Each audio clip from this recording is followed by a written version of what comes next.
Santa Teresia dari Kanak-Kanak Yesus.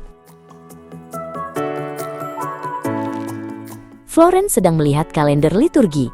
Gumamnya, hari ini pengingatan pesta Santa Teresia dari Kanak-Kanak Yesus, Rabu, tanggal 1 Oktober tahun 2025. Dalam hatinya ia berpikir, kalau tidak salah, ia dikenal sebagai Santa Teresia de Lisieux. Tapi siapa? Baiknya saya nanya Titus, dia paling tahu. Ia mengambil ponsel di tasnya. Halo Tos, ini Oyen.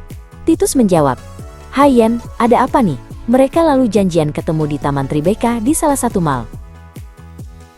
Florence tiba di Taman Tribeca lebih dulu, dan tak lama kemudian Shandy menyusul. Mereka duduk di taman, suasana sore itu sejuk, angin bertiup pelan, matahari sudah condong ke barat, dan lampu taman sebagian sudah dinyalakan. Tak lama kemudian, Simon dan Titus datang. Titus membawa minuman dari salah satu jus corner, lalu menawarkan, Halo kawan, ini saya bawa jus mangga, stroberi, dan peach. Sementara satu cup berisi es cappuccino, masih di tangannya untuknya sendiri. Florence bertanya, Tos, cerita dong, siapa Santa Teresia dari Kanak-Kanak Yesus? Titus tersenyum. Wah, udah kayak ensiklopedia aja nih gue. Mereka semua tertawa lalu Titus melanjutkan. Pertama-tama, sebutan dari Kanak Yesus atau de l'Enfant Jésus. Itu adalah nama religius yang dipilihnya saat ia menjadi biarawati Karmelit. Memiliki makna spiritual yang sangat mendalam dan menjadi inti dari seluruh ajarannya, yang dikenal sebagai jalan kecil. Mereka berempat sambil jalan di taman, Shandy bertanya, Jalan kecil? Simon bantu menjawab, The Little Way, gelar menjelaskan kekudusan dapat dicapai oleh siapa saja, bahkan oleh jiwa-jiwa yang kecil dan biasa. Titus menimpali, Benar itu Mon. Ia memutuskan untuk melakukan segala hal kecil yang ia kerjakan sehari-hari, seperti mencuci piring, menahan diri dari keluhan, atau bersabar terhadap suster yang menjengkelkan dengan cinta yang besar kepada Yesus.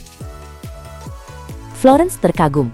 Menarik serunya, lalu Titus melanjutkan. Memfokuskan diri pada masa kanak Yesus mengingatkan bahwa Yesus pun memulai hidupnya dalam keadaan lemah, rentan, dan bergantung pada orang lain.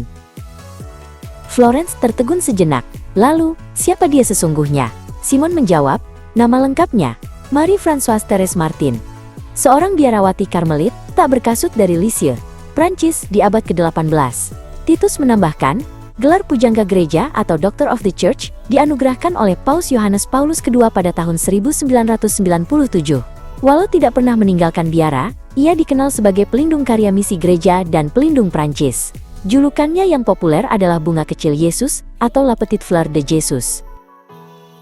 Shandy teringat sesuatu. Gue juga pernah lihat karya autobiografinya di perpus gereja, berjudul Kisah Ziarah Sebuah Jiwa, atau Histoire d'une âme. Florence tertegun. Menarik Shan. Itu dalam bahasa apa? Kata Shandy. Yang gue lihat sih, terjemahan bahasa Indonesia. Shandy diam sejenak. Lalu, bukunya boleh dipinjam kok.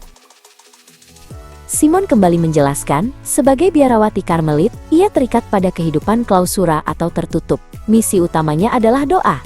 Shandy menambahkan, secara intensif dan terus-menerus mendoakan para misionaris, para imam, dan orang-orang berdosa di seluruh dunia agar bertobat dan mengenal kasih Tuhan. Titus menutup penjelasannya, ia mempersembahkan sakit dan penderitanya, yaitu TBC sebagai korban silih atau penebusan bagi para misionaris dan untuk keselamatan jiwa-jiwa. Simon menambahkan, secara khusus, Santa Teresia mengadopsi dua misionaris sebagai saudara rohani yang ia dukung dengan doa dan kurban, seorang imam di Aljazair dan seorang imam di Tiongkok. Florence semakin penasaran. Baik kawan, kali ini saya traktir ramen.